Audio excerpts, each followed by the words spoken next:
my God, you feel like a superhero. I swear to God, you feel like you put that thing on, and first of all, you have to. I'm Mexican, so I'm entitled to wear it.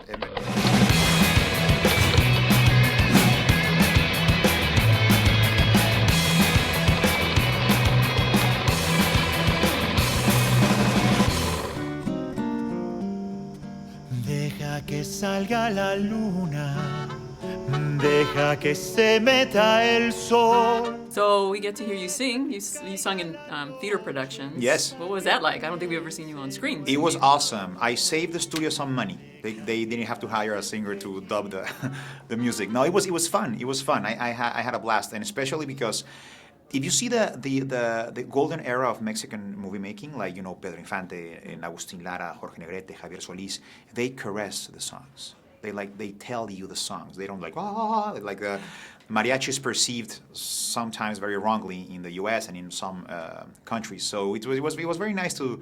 It was actually a reference for me, like the old school singing of the classic Mexican and mariachi music. So it was fun. It was fun. Yeah. Oh, we liked watching it. Oh, thank you very much. How was it singing and donning the mariachi outfit? Did you feel the part? My God, you feel like a superhero. I swear to God, you feel like you put that thing on, and first of all, you have to. I'm Mexican, so I'm entitled to wear it, and then. But you have to do it with a lot of distinction and honor. It's a beautiful culture, and it's an honor to represent my country in the most iconic way, which is dressed as a mariachi. And yeah, you do feel like a superhero, like when you were a kid and you dress with a little con el mantel, ¿cómo se dice? Con el and as a cape, you feel like you're flying. Exactly the same. Yeah.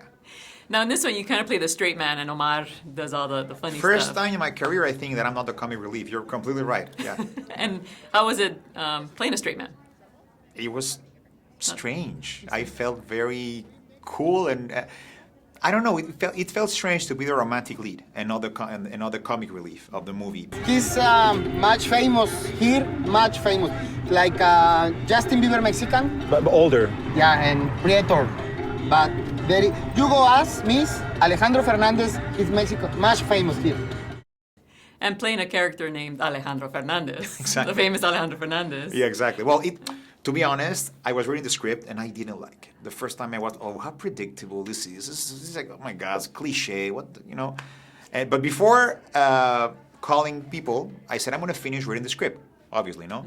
And of course, when you read the whole script and you watch the movie, it has all the sense in the world that this guy needs. First of all, Alejandro Fernandez is a very common name in Mexico, and second of all, it's very important that he has this name because as you've seen in the movie, he needs to prove to this consul that he's famous. So of course, when the consul asks any Mexicans, "Excuse me, do you know Alejandro Fernandez?" Who doesn't know Alejandro Fernandez means? So it makes sense, and it's a comedic element of the movie, a very important one. Now this is coming after Eugenio Derbez's big success, Instructions Not Included. Are you hoping that audiences are now open, or maybe the market is more open to seeing We are quality extremely pictures? happy and enthusiastic about it. We are sister movies. We come from the same studio, Pantaleon Films, who brought Instructions and now Pulling Strings. Being very different films because, our film, first of all, is way more bilingual. We speak in English 70% of the time and 30% in Spanish.